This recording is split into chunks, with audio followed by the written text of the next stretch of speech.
السلام علیکم پیارے دوستو، ایسے ہی سچے واقعات سننے کے لیے ہمارے چینل اسلام میں نور کو ضرور سبسکرائب کر لیں۔ بسم اللہ الرحمن الرحیم۔ حضور صلی اللہ علیہ وسلم کا ہجرت کا سفر اور آپ کا معجزہ۔ دوپہر کا وقت تھا، اس لیے دھوپ میں تیزی بھی تھی اور ہوا بھی بہت گرم تھی۔ ریت اتنی تپ رہی تھی کہ جسم سے لگتے ہی جسم تپنے لگتا۔ چونکہ ڈر تھا کہ کفار مکہ حضور صلی اللہ علیہ وسلم کا پیچھا کر سکتے ہیں، اس لیے عبداللہ بن ارکت نے عام اور سیدھے راستوں کو چھوڑ دیا تھا۔ اس پورے نئے راستے پر دور دور تک سایہ نہ تھا، نہ نخلستان کہ بیٹھ کر 2 گھڑی آرام کیا جائے۔ ہر طرف یا تو ریت کا سمندر تھا یا ریت کے توندے یا پہاڑ۔ عبداللہ بن ارکت نے کہا، مالک، دھوپ اور گرم ہوا نے پریشان کر دیا ہے، پیاس سے جان لبوں پر آ گئی ہے۔ اگر ہم اس طرح سفر کرتے رہے تو اندیشہ ہے کہ کہیں ہماری زندگیاں ختم نہ ہو جائیں۔ حضور صلی اللہ علیہ وسلم نے فرمایا، تم ذرا سی تکلیف سے گھبرا گئے؟ مسلمانوں کو دیکھو، انہوں نے کتنی سختیاں برداشت کی ہے۔ ان پر سختیاں صرف اس لیے کی گئی کہ ایک خدا کی عبادت کرتے اور ایک خدا کو مانتے تھے۔ عبداللہ، مجھ سے کہا گیا کہ میں اپنی قوم کو بد دعا دے دوں، لیکن میں بد دعا نہ دے سکا۔ بد دعا کیسے دیتا؟ وہ لوگ تو ناسمجھ ہیں، وہ مجھے نہیں پہچانتے۔ ضرورت ہے کہ وہ مجھے پہچانیں۔ ضرور ایک دن ایسا ہوگا کہ وہ اسلام کی طرف جھکیں گے، کلمہ پڑھیں گے، مسلمان ہوں گے۔ عبداللہ، یاد رکھو، ہر تکلیف کے بعد راحت ہے۔ ہیرا تراشنے کے بعد ہی خوبصورت بنتا ہے، سونا تپانے سے نکھرتا ہے۔ انسان کو تکلیف و مصیبت سے نہ گھبرانا چاہیے۔ اس وقت ایک نہایت بلند ٹیلہ سامنے راستے کے سرے پر آ گیا تھا۔ ایسا لگتا تھا کہ جیسے اس اونچے اور اتر دکن تک پھیلے ہوئے ٹیلے نے راستہ روک دیا ہے۔ حضرت ابو بکر صدیق رضی اللہ عنہ نے اس ٹیلے کو دیکھ کر کہا، عبداللہ، کہیں تم راستہ تو نہیں بھول گئے ہو؟ دیکھو، ٹیلے نے راستہ روک دیا ہے، کیا ہم کو واپس لوٹنا پڑے گا؟ عبداللہ نے کہا، نہیں میرے آقا، ہم تھوڑی دور دکن کی اور چل کر پشچم کی اور نکل جائیں گے۔ اونٹ اونٹنیاں باوجود تیز دھوپ اور گرم ہوا ہونے کے نہایت تیزی سے دوڑ رہی تھی۔ تھوڑی دیر میں پہاڑ جیسا ریت کا توندہ قریب آ گیا۔ عبداللہ پشچم کی طرف ذرا مڑ گیا۔ تھوڑی دور پر کھجور کے کچھ پیڑ نظر آنے لگے، یہ خوشی کی بات تھی۔ پھر تیز تیز یہ قافلہ ان پیڑوں کے پاس پہنچا۔ یہاں ہرنوں کی کھال کا ایک تمبو کھڑا تھا۔ تمبو کے سامنے 2 اونٹ جگالی کر رہے تھے اور تمبو کے دروازے پر ایک دبلی سی بکری کھڑی تھی۔ اس قافلے نے خیمے سے کچھ دوری پر اپنے اونٹ بٹھائے اور اونٹوں سے نیچے اترے۔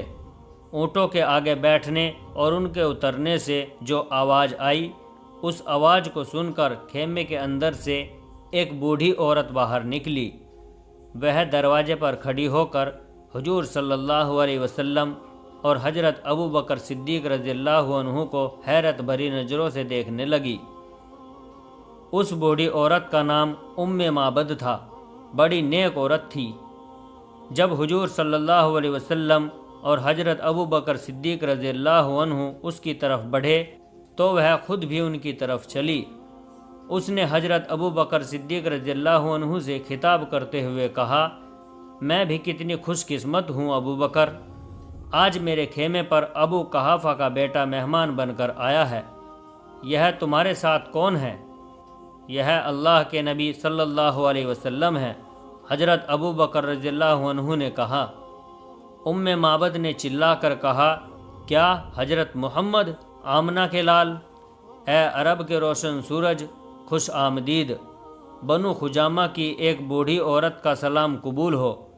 وہ بڑی خوشی سے حضور صلی اللہ علیہ وسلم اور حضرت ابو بکر رضی اللہ عنہ کو ساتھ لے کر خیمے کے دروازے پر پہنچی۔ اس نے کہا، اے قوم کے چمکتے ستارے، اس ناچیز کے خیمے کے اندر تشریف لے جا کر آرام کیجیے، میں حضور صلی اللہ علیہ وسلم کے لیے دودھ لینے جا رہی ہوں۔ حضور صلی اللہ علیہ وسلم نے فرمایا، ٹھہرو، ابھی دھوپ سخت ہے، گرم ہوا چل رہی ہے، ایسی تیز اور گرم ہوا میں کہاں جاؤ گی؟ ام معبد نے کہا، جو ٹیلہ حضور صلی اللہ علیہ وسلم نے دیکھا ہے اس سے دوسری طرف بکریوں کا ریوڑ چل رہا ہے۔ میرے حضور صلی اللہ علیہ وسلم، میں بہت جلد واپس آ جاؤں گی۔ میں اسے اچھا نہیں سمجھتا کہ تم ہمارے لیے دودھ لینے دھوپ میں دور تک جاؤ۔ اگر 2-4 کھجوریں اور تھوڑا سا پانی ہو تو لے آؤ۔ حضور صلی اللہ علیہ وسلم نے کہا، میرے حضور صلی اللہ علیہ وسلم، میں ہر مسافر کا دودھ سے استقبال کرتی ہوں، کیا قریش کے چاند کا صرف کھجور اور پانی سے استقبال کیا جائے؟ میرے حضور صلی اللہ علیہ وسلم، مجھ کو اس سے رنج ہوگا۔ اچھا، اتنی دیر ٹھہرو کہ میرے ساتھی یہاں آ جائیں، حضور صلی اللہ علیہ وسلم نے فرمایا۔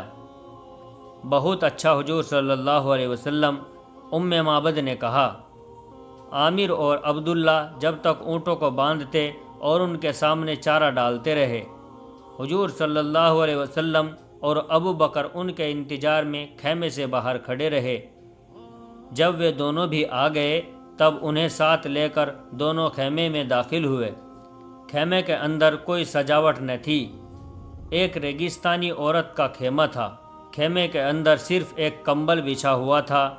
حضور صلی اللہ علیہ وسلم اور حضرت ابو بکر صدیق رضی اللہ عنہ، حضرت عامر اور عبداللہ کمبلوں پر جا بیٹھے۔ ام معبد نے کہا، میرے حضور صلی اللہ علیہ وسلم، اب مجھے اجازت ہے کہ میں اپنے ریوڑ میں جا کر دودھ لے آؤں۔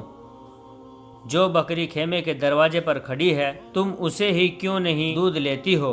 حضور صلی اللہ علیہ وسلم نے فرمایا۔ حضور صلی اللہ علیہ وسلم، یہ بکری بڑھیا ہے۔